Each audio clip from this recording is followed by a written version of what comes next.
It's good to be back. It is good to be back with my brothers. Welcome to Surviving the Knicks. Who we got? We got Coach V, Ed Dollars. Fellas. What's up? What's up? Yo. What's going on, fellas? Talk to me. Back, What's going on, brothers? I ain't seen you in a Fantasy minute. League is going on. Yeah, we gonna save that for the end. But shout out to the home team. Tough loss to Milwaukee, but other than that, playing decent, fairly well. And lost by 4. And hopefully, the injuries when everybody gets healthy again turns us into a well-oiled machine. But it's not looking bad right now. I think I called Jalen Brunson. They're hoping to sign Jalen Brunson, worth $100+ million for 4 years. Yeah, 110 over 4. Coach, what are your thoughts? Jalen Brunson is the most complete guard the Knicks have had in a while. He's tough, he's gritty, he wants to play on both ends.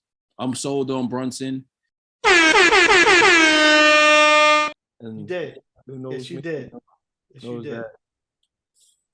In the opposite of Ed Dollars, who called, what's his name, the best point guard the Knicks have had in 20. Kemba?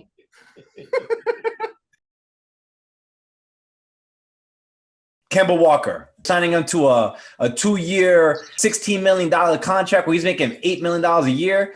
He averaged 19 points a game last season. Right now, not stepping on the court right now, he's the best point guard we've ever had since Marbury. He can't stay with the Mavericks after dropping. You gotta clip that up too. At the time, it seemed true. It's gonna be back on the pod. I'm glad we started doing this again. We got the Knicks roller coaster ride as always. We got a top 10 offense, top 10 defense.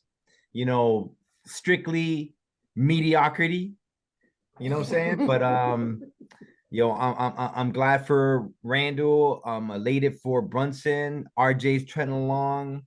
Tibbs still gotta go, and I'm ready to talk about it. Let's go.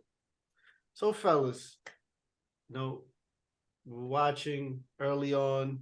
There were some struggles, and the Knicks pull off a really good win streak at one point with Brunson leading the charge. And of course, they followed up with a losing streak, but it wasn't blowouts. Like, they were close games. They were all close games, for the most part. What has surprised you guys this season of the Knicks' success? Because I don't see, and when I say success, I don't see they're 3 games over 500, but I don't really their record doesn't reflect the level of ball play that they're actually really competitive this year, and they're playing their asses off, and it's not really showing in their record. I think they're better than their record, unlike my Phoenix Suns, who are horrible. But that's neither. This ain't the Phoenix Suns podcast. This is the Knicks podcast. That's STK podcast. But fellas, and anyone jump in, whoever wants to go first, go first. But what has surprised you? Surprises for me is the bench kind of like being like quirky, like not like having that same energy it had last year. I guess the Brunson and Randle tandem and just the way Tibbs has been going about it has made things interesting. Another surprise is Fournier being on the bench. I didn't see that coming. Tibbs is giving the young guys their just due because they are defensive guys and they do work hard. So shout out to Grimes and McBride for cracking the roster. We already know quickly who's going to be in there. But Grimes, McBride, and Jericho getting as much minutes, especially like at this point in the season, it's like, okay, he's really rolling with the whole defensive in front. And, we lost Taj Gibson and we didn't skip a beat. Hartenstein and Jericho kind of doing it together is working well. And just a lot of adjustments from Tibbs, man. I'm honestly I'm impressed. The falters and like how we lose kind of is on like how the offense is run. But at the same time, when you got a point guard like you trust him a little bit, and like when you got a star player, Julius Randle's back to that COVID year form, and that is a big part of everything we do. So, like, if I had like one kind of it'd be, I guess, RJ not figuring it out still. Hmm. That's but like all the surprises. I already knew Jalen Brunson was gonna be a hooper, but just like the fit, like it fits so well. So very exciting time. Awesome. Free Cam. What's up, Ed? Hey, free As Cam. as always, me and Coach have opposing views. Yes. Yes. So always. So what's worked? Obviously, Brunson's worked. He's been the glue behind this whole operation. He's underpaid. A lot of people in the media were saying that he was overpaid, but he's legit a great player. He scored 44 points yesterday against the Bucks. He's really balling out. He's so crafty. He gets to the line. He gets to the rim. He's great. I wish he was more of a pass first point guard, get everyone involved, but that's not his game. His game is more craftiness and getting to the 10 and kicking out for jump shots. Fine. So he's been fantastic. Julius, as you mentioned, Coach, he's back to being better. He's back to being better. He improved his not that he improved his 3-point skill, but he's shooting a lot more threes. He's up to 9 threes per game. So he's shooting an average of 35%. So, that's an extra 10, 11 points just on threes. He's got the crowd behind him. He's not doing dumb things anymore. He's not against the crowd, which is big for him. And he's also playing freely because Brunson's on there. He's not the primary offensive weapon, but he's become that because he's relying on Brunson. So the pressure's off of him. So I'm happy about that. RJ, in the beginning of the season, he was 0 for like 50 on threes. But in the last 15 games before he got hurt, he was really putting it together. He was averaging 24, 25 points a game. He was at 38% threes. He was driving to the rim. He started attacking the basket. What? You had your chance, yo. You had your chance. My turn. Like 4 of those games. So the good thing about RJ is that he's starting to attack the basket more. He's starting to abandon the jump shot because he really doesn't have one. So he needs to attack. Him and Brunson are the attacking players, and the other guys are like the jump shooting guys. And Randall's, our offensive alpha. McBride, he's a defensive dog. He's going to be in the league for a long time. If he can develop a 3-point shot, he's a 3-and-D player, but he can make himself like 10 to 20 million bucks if he gets that 3-point shot. Right now, he's just playing hard-nosed defense. Like a player. He's playing like the guy from the Lakers that used to play for the Clippers. What's his name? The point guard that Pat Bev? Yeah, he's playing like a less mouthy Pat Bev. He's just in the defender and he's really like guarding up. And not to mention Grimes. Julius and Brunson have really led the way offensively, but Grimes, to me, unfortunately for RJ, he's been our third best player because he just puts it all together. Oh, he's defending the best player. He gets you spot minutes. He gets you spot points. His offense is coming along, and I just like the way he moves and I like the way he plays. His IQ's off the charts. And when we went on this run, he was in the starting lineup. When Cam was in the starting lineup, we weren't winning. Not to say anything about Cam, because I think he's getting a bad shot, but Grimes is really that guy, and I'm really happy for him. What's not working for me? Well, it's Tibbs. Tibbs is not working for me. He still relies on template coaching. Okay, he still has Hartenstein and Sims in there at the same time. Hartenstein can't defend anything anymore. Hartenstein has the worst plus minus on the team. He shrunk down his roster, his lineup to 8 to 9 players. Everyone else plays 11 players. I mean, these aren't the playoffs. You need these players. And there's times when we're playing long teams, the Raptors, the Clippers. He's not playing Cam. Fournier is buried on the bench, which I'm okay with. But then to put Fournier against the Bucks in the fourth quarter with 3 minutes left on a defensive possession, come on, what are we doing? He sat Rose, which is unfortunate, but it's the right thing to do. But he still plays his starters way too much. He doesn't know how to mix and match. And these guys are playing well now, but they'll be burnt out by the end of the season. I foresee the Knicks still being in the play-in, and Tibbs is the reason why, because he's not coaching to the best of his abilities. Well said, man. That is the best of his abilities. He's doing his best. It ain't perfect, but that's him. Yo, if you're only playing 5 of your best players all the time, of course you're gonna be good. When they get tired, you're gonna lose games like they lost yesterday. Jesus. You don't know how to mix and match. Obi's out. It's a horrible thing to say. When doing your best is what is all you're capable of. Right? He does his best. You're doing your best. I agree. I mean, you're free Obi. Yeah, free Obi, free Obi, free Cam. I'm being honest, I'm off that way. Free Cam. Obi. Oh man, sit tight, Obi. So fellas, we're a month away from the trade deadline. And there's movement. I mean, the Bulls, they've been bad. I think they're about to break up that team. It's only a matter of time. They're just not. They're not synced up anymore. DeRozan, him taking shots away from Levine, unfortunately, has wore thin. Levine not being able to play defense right on possessions, or costly turnovers from him trying to do too much because he doesn't get the shots that he feels he deserves. And then they just don't play enough defense. They're just hurt, and there isn't enough.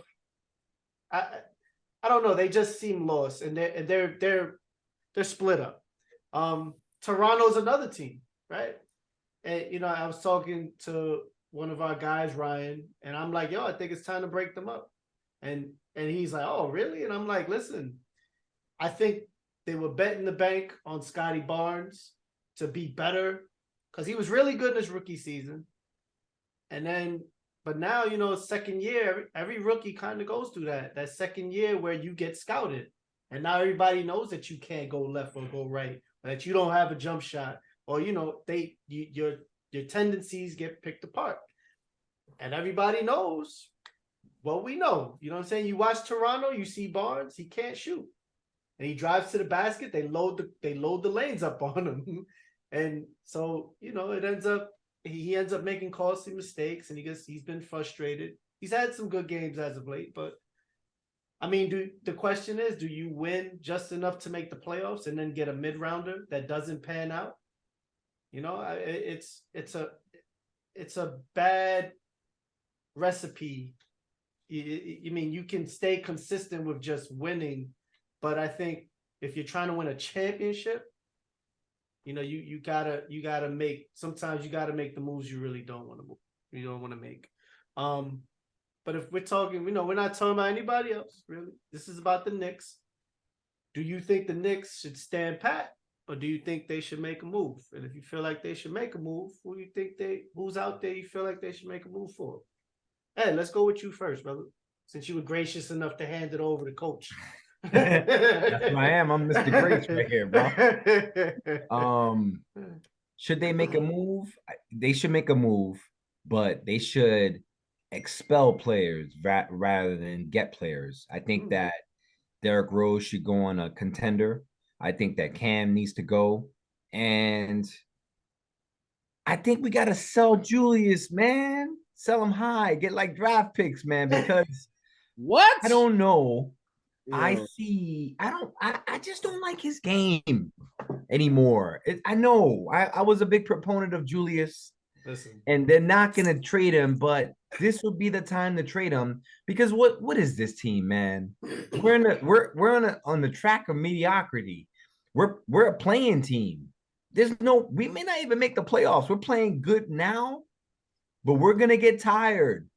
And then Obi's gonna come back. And we don't even know what Obi is. We don't know what Obi is because Randle's in front of him. Anyway, that's for another conversation. So we got to get rid of Fournier. We got to get rid of Rose. We got to get rid of Cam. Pick up some expiring contracts, but don't add players to mix and match because they're not going to play anyway.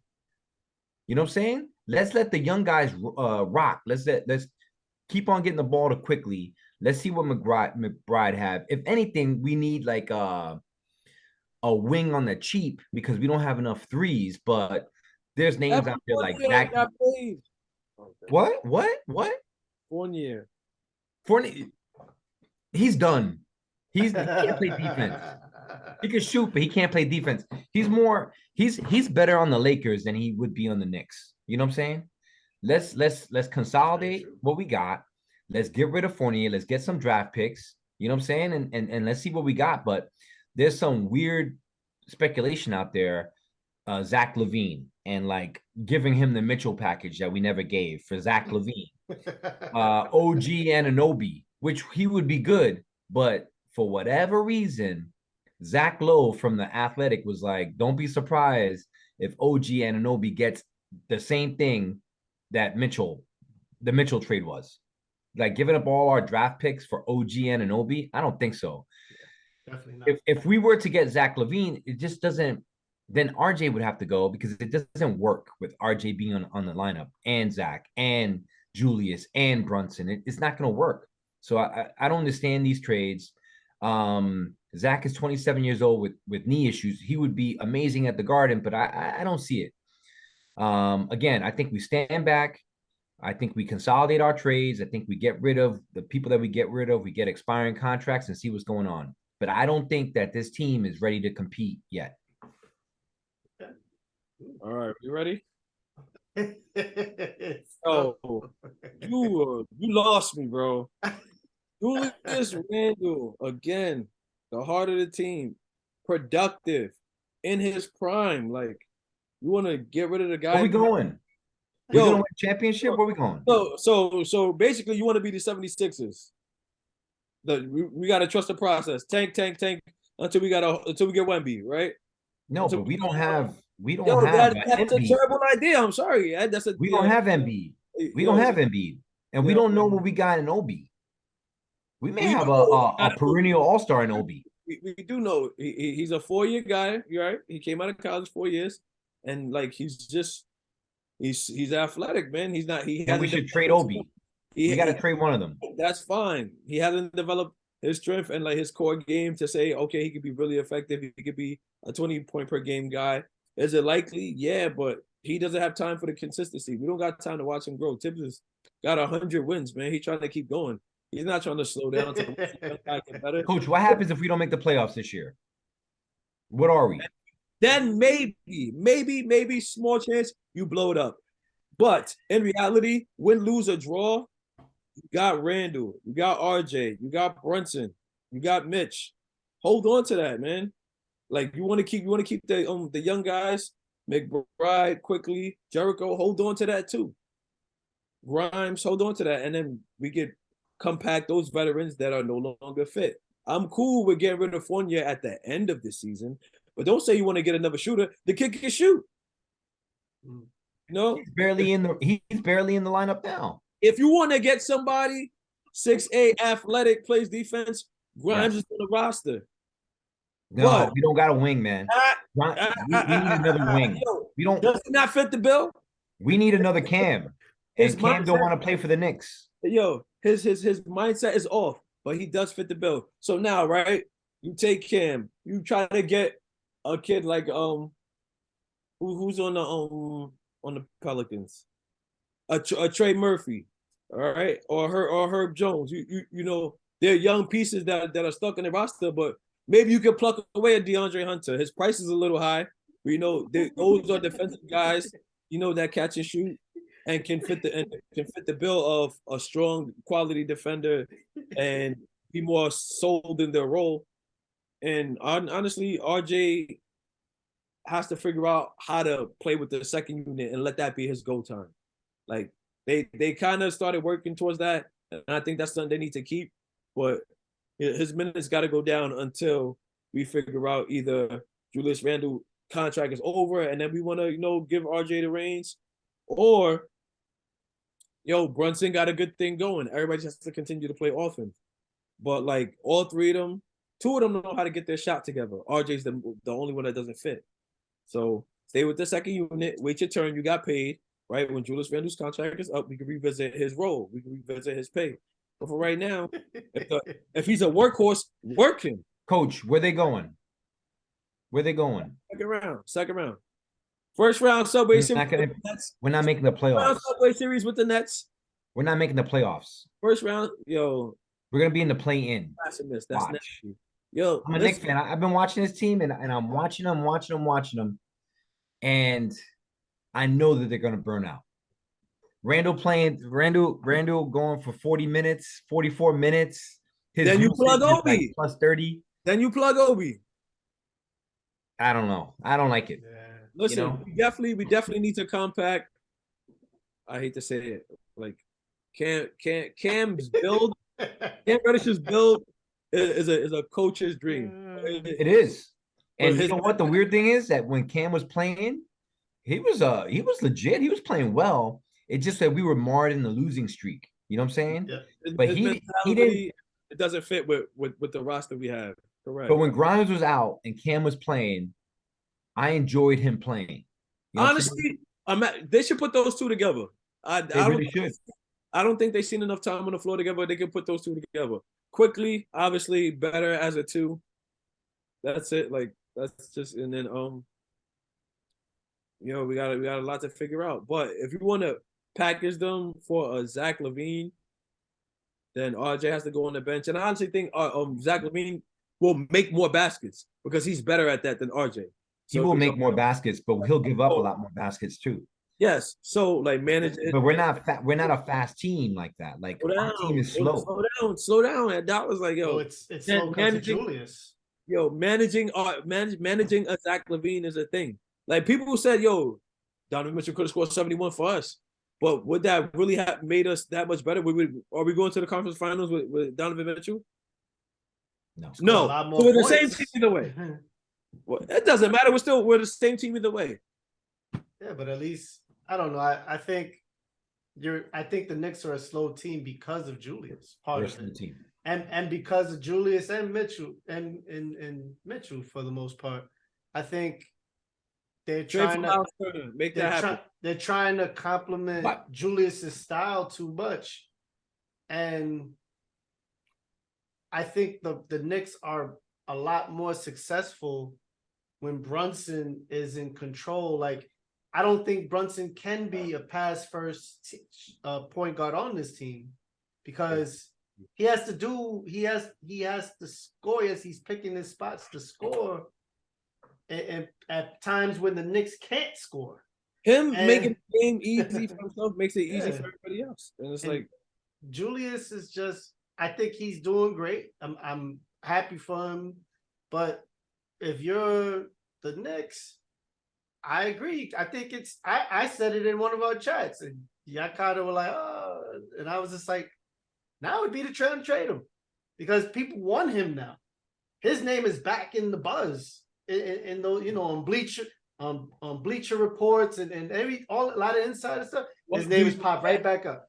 What do you get? I don't know, but I wouldn't trade LaVine. I wouldn't add him for like a LaVine, but you gotta, I would try to get Shea Gillis and try to like do a 3-team trade where some like the Lakers or that's a stretch. No, but what I'm saying is a 3-team trade where a team of need that needs a veteran that they get Julius. Bring me Bradley.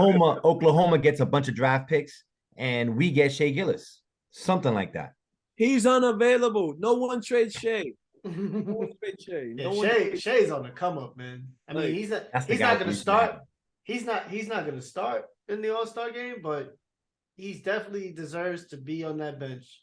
He's just, man. The Clippers are kicking themselves right now, boy. Yep. They're kicking themselves hard because, he's a bona fide star. And he's, he's not to the casual fan, but to people who know hoops, like y'all, he's a baller.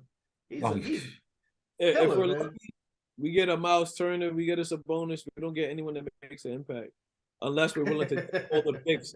Unless we're willing to dump all the picks with Julius Randle and take Anthony Davis. Nah, I wouldn't do that. That's the problem, right? I mean, I hate to be like I hate to say it because now they're winning and they're slightly above 500. So as a passionate Knicks fan, you don't want to always be a losing team. You want them to win. Mm-hmm. My problem is I just have a funny feeling that this is all a mirage and that the 10-game losing streak that we just were in is more indicative of what this team is once the other teams get better. I could be wrong. I want to be wrong. I want to apologize to you, Coach, if that's the case, and I will. But until that, if we are the 6th seed, then I apologize wholeheartedly. But if we're in the play-in and we're still playing in, then I'm like, wow, what is this? What are we doing? And how can we really, really get better? And I'm worried about it. Here's the thing, right? So, like, as we get closer towards, like, after the All-Star break, the games that matter whatsoever, guys are still trying to get back into a rhythm. Chris Middleton will need to get back into a rhythm. KD out for a month. Freaking, who else might be on that schedule that's out? Like, guys get hurt, man. Boston's probably almost at full strength, but that's like 1 out of the 6 teams that we're competing against. Is Atlanta going to be good this year? I doubt it. So we're looking at Boston, the Nets, who are battling an injury, Milwaukee, and the 76ers. 76ers are like one bad media takeaway from being a train wreck, man. Like, James Harden goes out in Houston. Whoa, something's going on. And there's already a story that he wants to go back. Like, yeah. I can't trust anything that goes on in Philly, no matter how good they may be. And then it's like, Celtics, Milwaukee, cool. Nets, I think we have a fighting chance to beat them every time out. Like okay. Toronto, joke. Miami still trying to get it together.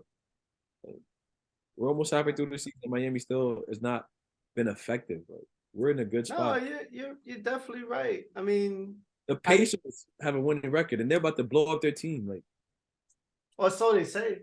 I mean, Halliburton is the reason why they're even still keeping it together because, you talk about a pass first point guard who the Knicks could have drafted, by the way. Yep. And y'all were like, no, he's hurt. And I'm like, bro, Halliburton was a star in college. If he would have been healthy, he would have been a top 5 pick. That's how good he was. And instead, he landed on the Kings. Kings didn't really know. They chose De'Aaron Fox over him, which is a mistake.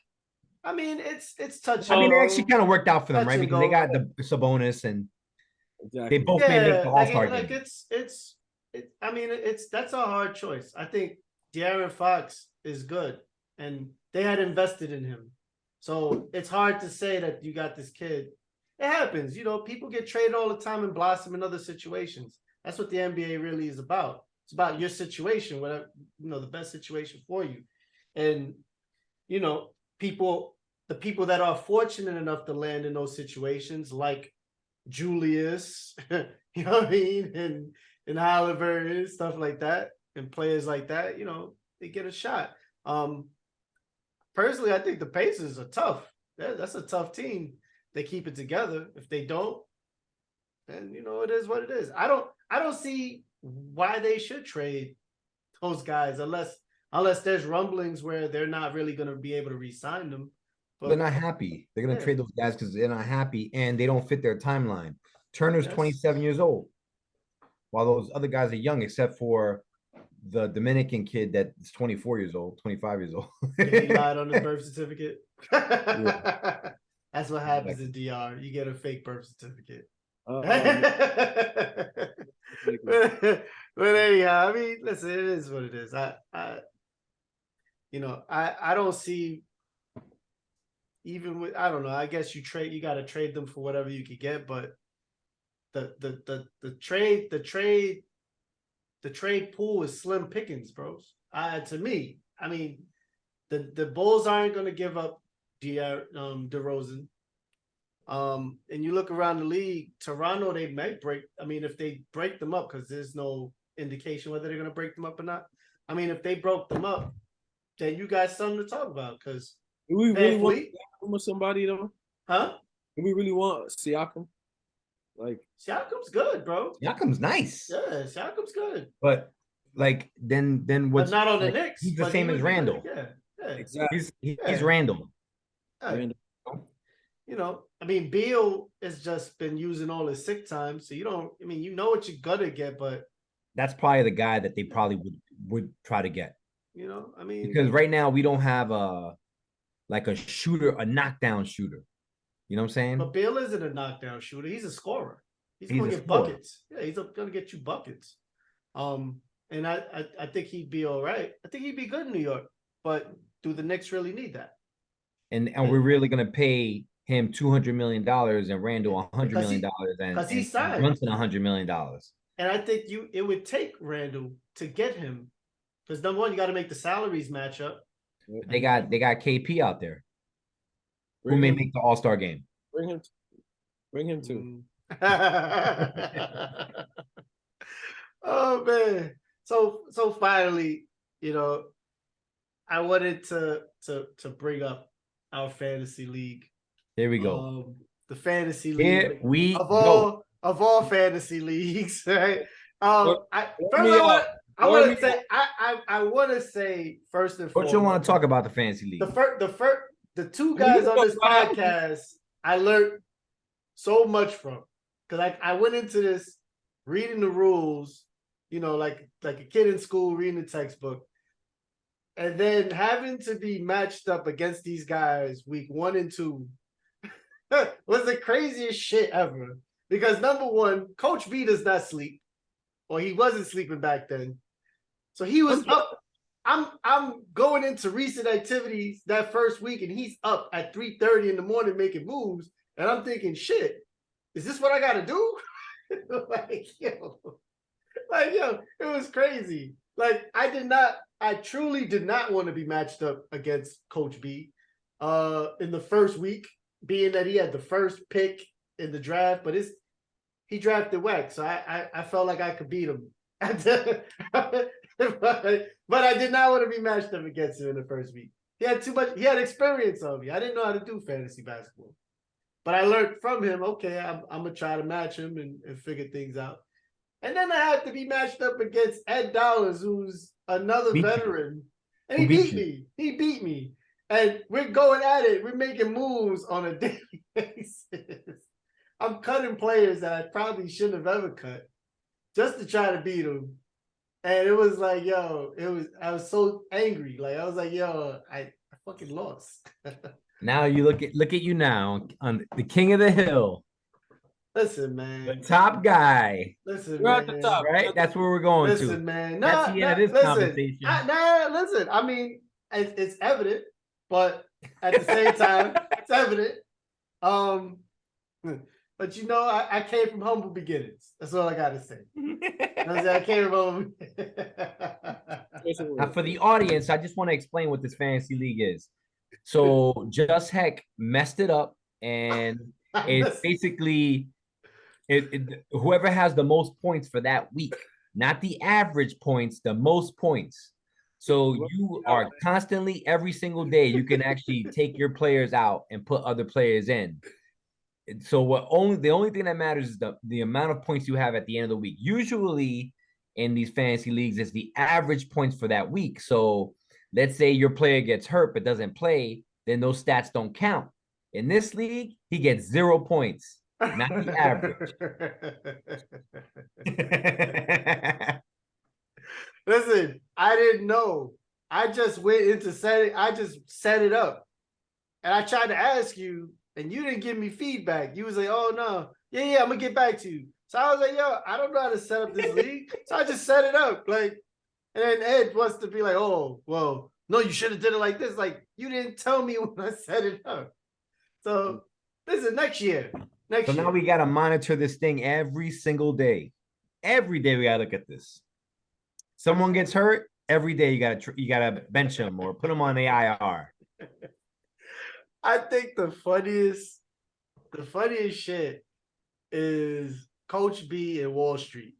Those two, it's hilarious because, yo, Coach B treats Wall Street like that's his G League team, bro. Away my secrets. Yo, I'm like, what the hell? Like, yo, and then Ed is like, Wall Street, what are you doing? You don't trade Curry. Hector, you gotta block that trade. You know, And like, just for the audience, there was a trade. And the trade was straight up Steph Curry for Trae Young. Ooh. And as you can see, everyone, Steph Curry is obviously the better player. And in fantasy leagues, he's about 25 to 30 points higher than Trae Young. Now, Trae Young's not terrible. He's okay. He's good. Doesn't get hurt. He plays every game. You know, But Steph Curry's at least 25 points more on average. Steph Curry's probably the best fantasy player in the league. Nah, it's Luka. It's Luka by far. It's Luka Doncic by far. Yeah, you see? Yeah, it's Luka Doncic by far. But when he's hot and he's healthy, I mean, Steph was running off 80, 90-point games like in a row. 60. And, you know, I was like, sheesh, I'm glad I didn't play coach that week. I was like, nah. I'll be back Now, Ed, I kind of feel like coach has your number in this league, though. I I think he has your number because Oh, 2 of his wins have come against you. I'm not gonna lie, and they're not pretty wins either. They're kind of ugly. Like they're a little, I don't know. And again, for the audience, as long as you are in the playoffs, it doesn't matter. And it looks right now that coach won't be in the playoffs. So you may have the best wins, but you won't be. We're gonna have a powwow. All right, we're gonna have a group discussion about my record, how my record looks at the end of the season. Maybe you get to 500. Oh my god! I will. Or I'll at least be better than the guys in the other bracket. Oh my god! Oh my god! Those guys don't care no more. Nah, E Legend still cares. E Legend, he was trying to win against, who was it? Who he was playing? He was cutting everybody to try. I think it was Clearview. Yeah, it's Clearview. But truth be told, you know, circumstances change. Like I got Kevin Durant, and now he's hurt. Could I lose 4 weeks in a row? Maybe. Yes. And then if I lose 4 weeks in a row, guess what? I'm 500. You know what I'm saying? So playoffs, baby. We still got a lot of teams, man. We got still a lot of weeks left. Actually, yeah, I'm on the bye week, but when I come back, there's a lot of time. That's the last set of games because the last game is on March 12th. That ends our regular season. So yeah, there's a lot of time. Yeah, that's like 3 months. I honestly, like, outside of Coach B, I've been more surprised by Ryan's team in terms of my expectations were higher than I thought. Like, I thought Coach was gonna smoke me that first week. You know what I'm saying? And then Ryan, I'm not gonna lie, like I was like, shit, like I can't lose to Ed and Ryan. You know what I'm saying? Because they're the statisticians of our group. So I'm like, shit, I gotta get one of them. You know what I'm saying? And I did, for the audience, I did smoke Ed in the second round for the audience. I smoked Ed. Bad. Taught him a lesson. Bad? Bad. Oh yeah. I could bring the score back up if you like me. Yo, we're 1-1. But you won a game, I won a game. Yeah. But I won by more points in my game. By a lot more points in my game. Yo. Our series was decided, that second matchup, our series was decided by like Thursday. And you know that, brother. You know that. Come on. Like I said, I don't even need you to co-sign it. Saturday, Sunday. Our series was decided early. Yeah, when we first played. I'll see you in the playoffs. Yeah, you will. Well, Maybe. actually, you better hope. Listen, You man. too. You too. I'm not worried. I'm not worried at all. So as long as my guys play, I don't think the best Knights can beat me, man. You guys know. Well, we'll have so it sounds like we're gonna have a weekly segment on the fantasy. So right now, Just Heck is on the king of the castle. But again, legacies change real fast in fantasy. Listen, man. I come back from the break. I played against Wallstreet. Come on. Come on. Number one. It's officially the Clippers. Yeah. Like the people that he beat, you should be ashamed of yourself. He should have beat y'all. Okay. He should have beat y'all. I'm sorry. But at the same time, coach, you did help him beat you. I mean, yeah, because he beat you with the players you traded him. Yeah, I was sacrificing players that were playing. LaMelo was not playing. Yeah. But the sacrifice is going to pay off. I'm going on the win streak. LaMelo just put it up another 50 piece. But I will say that this grind, it has been fun. But I'm watching games for all the wrong reasons this season. I'm watching games for all the wrong reasons this season. I'm looking at guys who I like, and I'm just like, yeah, I need you to miss this shot right now. I need you to do really bad in this game. But I need it. It's horrible. But, you know, I think it has been, I think it's also been a metric too to kind of look at when you look at these fantasy league games, and you can look at what they average, and you can kind of look at the reality and be like, yeah, it kind of matches, because their output in fantasy mirrors what they're doing. If they're not at least a 30-point score in fantasy, you're like, oh, they're having a so-so year, and it kind of reflects that. Yeah, that exactly like Trae Young. You know, at the outset, you think Trae Young's a good player.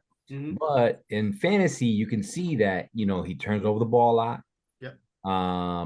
His usage is high. He shoots a lot. And the way the way the score is reflected, yep, he's a good fantasy player, 44 points, but is he a top 10 player in the NBA? He believes himself to be a top 10 player. Top 10 player in the NBA is a 50, 60 point scorer in fantasy, which he's not. Right, definitely. If you go to, we're going to go to the Bronx Bombers. Baby. And let's look at Kevin Durant, who surprised me. You proved me wrong, Ed, because I was shitting on you when you got hurt. He got hurt. No, I mean, he got hurt now, but I remember when you drafted him, and I was like, and like, I was like, you got to run, and then looking, Kevin Durant has been so efficient this year. He's an MVP.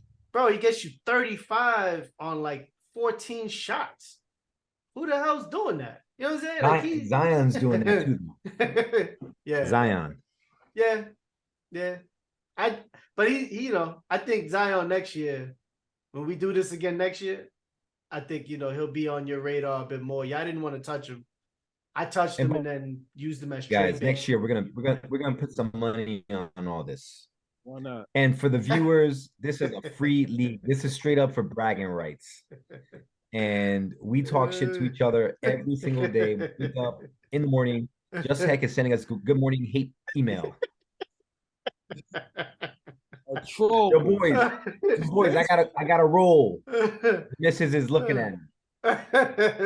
So STK is back, baby. There we go. Here we go. See y'all next week. Yo, coach, stop sending me trade requests, man. Check your phone. Fellas, have a good one. Later, man. Great show, y'all. Bye, Peace.